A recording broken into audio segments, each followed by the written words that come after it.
Jeudi 21 octobre 2013, à la Cour d'appel de Lyon, on se prépare à accueillir Christiane Taubira, garde des Sceaux, ministre de la Justice, qui poursuit son cycle de déplacements consacré aux enjeux des réformes judiciaires à venir. Après s'être rendue à la Cour d'appel d'Aix-en-Provence, la ministre de la Justice est venue entendre les préoccupations des magistrats, des greffiers, des fonctionnaires et des agents contractuels des juridictions du ressort de la Cour d'appel de Lyon.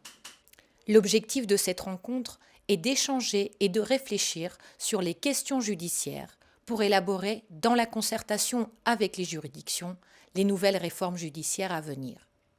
Je viens jusqu'à vous entendre. Vous avez entendu, j'ai mis en place des groupes de travail. Un premier rapport a déjà été remis, celui de l'Institut des hautes études pour la justice. Ce rapport circule puisque j'ai tenu, le secrétaire général de l'IHJ est avec nous, ce rapport circule parce que j'ai tenu qu'il soit rapidement à votre disposition. 2 groupes de travail fonctionnent depuis février 2013, c'est-à-dire pratiquement une dizaine de mois aujourd'hui. Ils remettront leur rapport d'ici à la fin du mois de novembre. L'un de ces groupes travaille sur les magistrats du XXIe siècle.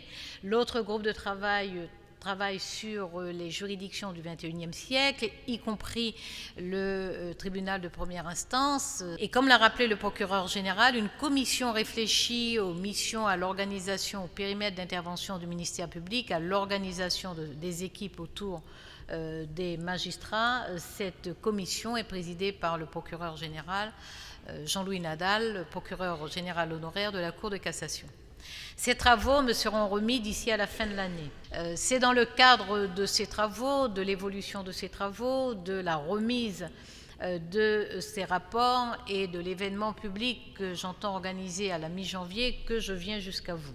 La démarche, c'est d'écouter, c'est de comprendre et c'est de réformer en concertation, de réformer au rythme où la réforme peut être absorbée, et de réformer intelligemment, c'est-à-dire de réformer pour une meilleure efficacité en tenant compte des contraintes. Tous les travaux qui ont été présentés, qui auront été diffusés dans les juridictions seront à votre disposition. Voilà, ce sera du matériau dont vous pourrez vous emparer, que vous pourrez vous approprier, que vous allez malaxer à votre goût pour faire remonter dans le cadre des concertations que j'organiserai, faire remonter vos observations de façon à ce que nous écrivions la plus belle et la plus durable des réformes judiciaires que nous soyons capables de produire à ce moment compte tenu de nos connaissances et de nos expériences. Au cœur des échanges, de nombreuses questions ont été abordées. Le rôle du parquet, la collégialité de l'instruction, le tribunal de première instance ou encore la maintenance des matériels. Mais c'est la question de l'effectif, tant des magistrats que des greffiers, qui préoccupe le plus les juridictions. Il y a 2 postes qui ont été prévus dans la localisation en 2014, 2 postes de juge des enfants. Est-ce qu'on peut avoir bon espoir que les 2 juges des enfants soient affectés, que les greffiers, les adjoints qui vont avec vont affecter la juridiction? Certaines réponses peuvent d'abord être apportées déjà, puisque nous avons déjà pris un certain nombre de décisions concernant les affectations de postes, par exemple pour les juges des enfants. La circulaire de localisation des emplois, nous avons 5 au total et 2 postes de plus pour les juges des enfants. Madame, voilà une réponse immédiate. Pour ce qui concerne les magistrats, nous avons un problème structurel. Simplement parce qu'il manque des magistrats dans nos juridictions et parce que nous avons des départs en retraite. Nous aurons sur le quinquennat 1400 départs à la retraite. 1400 départs à la retraite, cela suppose que l'on programme année par année le remplacement de ces effectifs. Ça n'a pas été fait. C'est ce que nous faisons depuis l'année dernière, c'est-à-dire que nous ouvrons au moins 300 postes chaque année, puisqu'il aurait fallu ouvrir 300 postes chaque année. Nous ouvrons au moins 300 postes chaque année. L'année dernière, nous en avons ouvert 420. Malheureusement, nous ne trouvons pas preneurs pour tous les postes que nous ouvrons.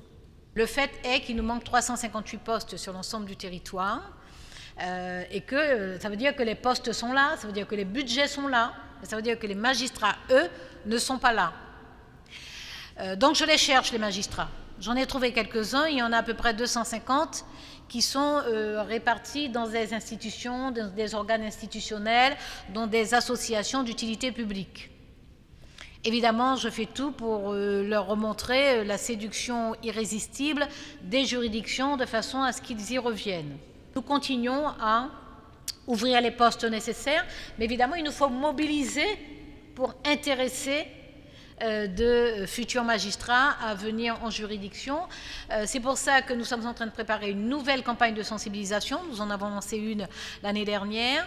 Nous ciblons très particulièrement les universités de droit et les facultés de droit ainsi que les instituts d'études judiciaires. Nous avons réuni récemment à l'École nationale de la magistrature les doyens d'université pour les inciter à motiver leurs meilleurs étudiants, les plus brillants, pour qu'ils postulent au concours de l'École nationale de la magistrature. Je viens souligner quand même que beaucoup de magistrats, effectivement, apprécient le travail des fonctionnaires. Il serait temps que ça se voit sur la fiche de paye. Les salaires sont gelés depuis 10 ans. Pouvez-vous aujourd'hui nous donner des assurances et des échéances claires concernant la budgétisation nécessaire tant pour le recrutement indispensable que pour le volet statutaire? Sur les greffiers, par exemple, peut-être déjà dire que nous avons à peu près 950 greffiers qui sont actuellement à l'École nationale du greffe ou en stage et qui, sur un étalement jusqu'à décembre 2014, c'est ça, jusqu'à décembre 2014, devraient arriver en juridiction. Donc, ça devrait améliorer les conditions de travail puisque vous bénéficierez, les greffiers, d'un renfort d'effectifs. Alors, je sais qu'il y a la demande sur les indemnités et sur le point d'indice. J'ai été très franche depuis l'année dernière, puisque vous savez que les discussions du budget sont des discussions triennales, même si d'année en année, on essaie de travailler à des ajustements le mieux possible pour nous. Mais ce sont des discussions triennales et l'an dernier, j'ai annoncé très clairement que malheureusement, nous étions dans l'incapacité d'accomplir un geste, malgré l'injustice que cela représentait de ne pas pouvoir bouger sur l'indice et l'indemnisation et le régime indemnitaire des greffiers, malgré cette incontestable injustice que cela représentait, que nous étions absolument dans l'incapacité de faire un geste avant 2015. Il y aura un geste en 2015, mais très franchement, voilà, je suis dans l'incapacité de faire quoi que ce soit en 2014 et je préfère vous le dire très franchement, même si j'en suis profondément désolée. Je voulais simplement savoir ce qu'il en était pour les catégories C, à savoir qu'on est la catégorie la moins rémunérée, savoir si vous envisagez de prévoir des choses. Je rebondis un petit peu sur ce que mes collègues ont dit précédemment. Pour ce qui concerne les catégories C, nous faisons un geste, il est absolument modeste, j'en ai parfaitement conscience, mais je sais qu'il donne une légère traduction pécuniaire au fait de reconnaître l'effort et l'utilité de ces catégories de fonctionnaires dans nos juridictions. Donc pour les catégories C, une enveloppe de 2 millions d'euros permettra une petite prime de 219 euros net sur l'année 2014. Je sais que c'est extrêmement modeste, c'est juste un petit geste. Nous devrions faire beaucoup mieux. Malheureusement, la situation est celle-ci. Et en compensation, au moins ce que je veille à faire, c'est m'assurer que les effectifs s'améliorent et qu'ils répartissent de façon plus équitable le travail dans les juridictions. À travers cette rencontre, la ministre de la Justice a tenu à souligner l'engagement et le dévouement des personnels au service de la justice. Christiane Taubira a affirmé qu'elle prendrait les décisions nécessaires pour adapter l'institution judiciaire aux exigences du XXIe siècle. En tant que garde des Sceaux, je ferai et je prendrai les décisions. Pensez avec vous, suite à la concertation avec le temps que nous avons pris pour la faire. Les décisions les plus adaptées, pensez avec vous, et les décisions qui vont assurer la pérennité de l'efficacité de l'institution judiciaire, mais cette pérennité, elle repose sur vous. C'est donc vous, les gardiens de la beauté et de la grandeur de la mission du service public de la justice.